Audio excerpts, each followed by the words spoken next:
4000 ரூபாய்க்கு விற்கக்கூடிய சட்டையை உங்க 3000 ரூபாய்க்கு நமக்கு கொடுக்குறாங்க. துபு உள்ள போறோம் இல்லையா? ஆனா என்னைக்காவது நம்ம யோசிச்சிருக்கோமா எதுக்கு நம்ம கிளியரன்ஸ் சேல் போடுறாரு? 4000 ரூபாய் சட்டையை ஒருவரால் எப்படி 3000 ரூபாய்க்கு விற்க முடியும்? எப்படி 1000 ரூபாய் நட்டத்திலே ஒருவர் கடை நடத்த முடியும்?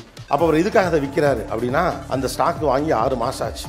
6 மாசத்துல அவர் கிரெடிட்ல அந்த பணத்துல வாங்கியிருப்பார். கிரெடிட்ல வாங்கின அந்த பொருளை 6 மாதமாக விற்காமல் வைத்திருந்தால் 4000 ரூபாய் மதிப்புள்ள அந்த சட்டைக்கு ஆகக்கூடிய வட்டியின் அளவுன்னு ஒன்று இருக்குல்ல, அது பெரியது.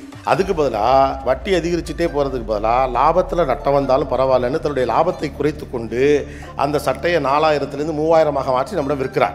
ஆனால் ஏற்கனவே அலமாரி முழுக்க வச்சிருக்க சட்டையை எப்படிடா போடுறதுன்னு தெரியாமல் துண்டை கட்டிக்கிட்டு எந்த சட்டையை போடுறதுன்னு குழம்பி நின்றுக்கிட்டு இருக்க நாம தேவையே இல்லாமல் போய் ஒரு 5 சட்டை வாங்குறோம். யோசிச்சு பாருங்க, 15,000 ரூபாய் வட்டி அதிகமாகும் என்பதற்காக கடைக்காரர் விற்கிறதை வாங்கியாந்து பத்திரமாக உங்கள் ரேக்கில் வைக்கிறதுக்கு பேர் புத்திசாலித்தனம்னு நம்ம நினைச்சோம்னாலே ஆட்டங்காலி. அவ்வளோதான். நம்மலாம் கவனிச்சோம்னா தெரியும் நம்ம எங்கெங்கெல்லாம் என்னென்ன மாதிரியான செலவுகள்லாம் செஞ்சுட்டு இருக்கோம் அப்படின்னு சொல்லி. சராசரியாக இப்போ ஓரளவு படிக்கக்கூடியவங்களாம், ஓரளவு பொருளாதார வாய்ப்பு இருக்கக்கூடியவங்களாம் ஒரு 2-3 ஷூ வச்சிருக்கோம். சில பேர் 4 ஷூ வச்சிருக்கோம். இன்றைக்கு இளம் வயதிலே அதிகமாக பர்ச்சேஸ் பண்ணக்கூடியது பெரும்பாலும் ஆபரணங்கள், உடைகள், ஷூக்கள், கேட்ஜெட்டுகள். இது 4ல் தான் அதிகமான பணம் நம்ம போட்டுட்டே இருக்கோம் இல்லையா? முன்னாலாம் பணம் எதுக்கு சேர்க்கிறேன் அப்படின்னா, தீபாவளிக்கு சேர்க்கிறேன், திருவிழாக்கு சேர்க்கிறேன் சொல்லுவாங்க. இப்போலாம் ஐஃபோன் வாங்குறதுக்கு சேர்க்கிறேன், ஆண்ட்ராய்ட் ஃபோன் வாங்குறதுக்கு சேர்க்கிறேன், அல்லது ஒரு குறிப்பிட்ட கேட்ஜெட் வாங்குறதுக்கு சேர்க்கிறேன் அப்படின்னு நம்ம சொல்றோம். நீங்க யோசிச்சு பாருங்களேன், ஒரு ஷூ உங்ககிட்ட ஏற்கனவே தேவைக்கு 2 ஷூ இருக்குன்னு வச்சுக்கோங்களேன். இது மாதிரி நிகழ்ச்சிகளுக்கு அணிந்து கொள்வதற்காக ஒரு ஷூ, நீங்கள் விளையாடுவதற்கு பயன்படுத்தக்கூடிய ஒரு ஷூ, 2 ஷூ இருக்குன்னா, இதுக்கு அடுத்து ஆஃபர்ல ஒரு ஷூ 5000 ரூபாய்க்கு வருதுன்னா 4 ஷூ எக்ஸ்ட்ராவா வாங்குனீங்கன்னு வச்சுக்கோங்களேன், 2 ஷூ எக்ஸ்ட்ராவா நீங்க வாங்குனீங்கன்னு வச்சுக்கோங்களேன், 10,000 ரூபாய். 10,000 ரூபாய் வருஷத்துக்கு அது நீங்க அதிகபட்சமா 20 முறை தான் போட போறீங்கன்னா, ஒரு முறை அந்த ஷூவை நீங்கள் அணிந்து கொள்வதற்கு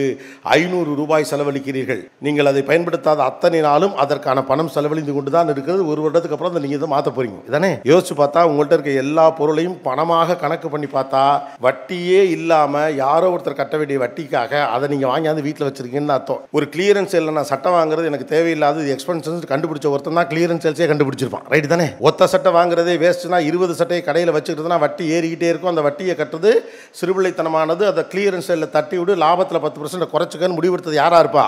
முதலில் இப்படி கிளியரன்ஸ் சேலில் எனக்கு தேவையில்லாத இடத்துல நான் பொருளை வாங்கக்கூடாதுன்னு நினைச்சவன் தான் அந்த கிளியரன்ஸ் சேல்ஸ் ஆப்ஷன்ஸ்க்கே போயிருக்க முடியும். So that be aware of it. What is expenses, what is investment?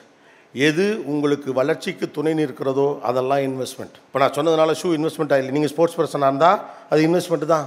அல்லது நான் சொன்ன ஒரு அதிகாரியாகவோ அல்லது ஒரு முதலாளியாகவோ இருந்தால் அந்த கார் பயணத்திலே உங்களால் ஒரு வேலையை பார்த்து விட முடியும், அல்லது உங்களுக்கு அது அவசியப்படுகிறது, அல்லது உங்களுடைய வேலையில் நீங்கள் கிளைண்ட்டை சந்திக்கிறதுக்கு கார் தேவைன்னா அது இன்வெஸ்ட்மெண்ட் தான். எல்லாருக்கும் ஒரே மாதிரியான இன்வெஸ்ட்மெண்ட்டும் கிடையாது, எல்லாருக்கும் ஒரே மாதிரியான எக்ஸ்பென்சஸும் கிடையாது. What is expenses, what is investment? That's the most important thing we need to know. That was the thing the people. அந்த அவங்களுக்கு தெரிஞ்ச முக்கியமான விஷயம் நான் தான் சொல்கிறாங்க. ரெண்டாவது நம்ம பேசுனது எதற்கு கடன் வாங்க வேண்டும், எதற்கு கடன் வாங்கக்கூடாது. இப்போ இருக்கிற பெரிய பிரச்சனை தான், எஸ்பெஷலி வந்து எங்கள் கம்யூனிட்டி.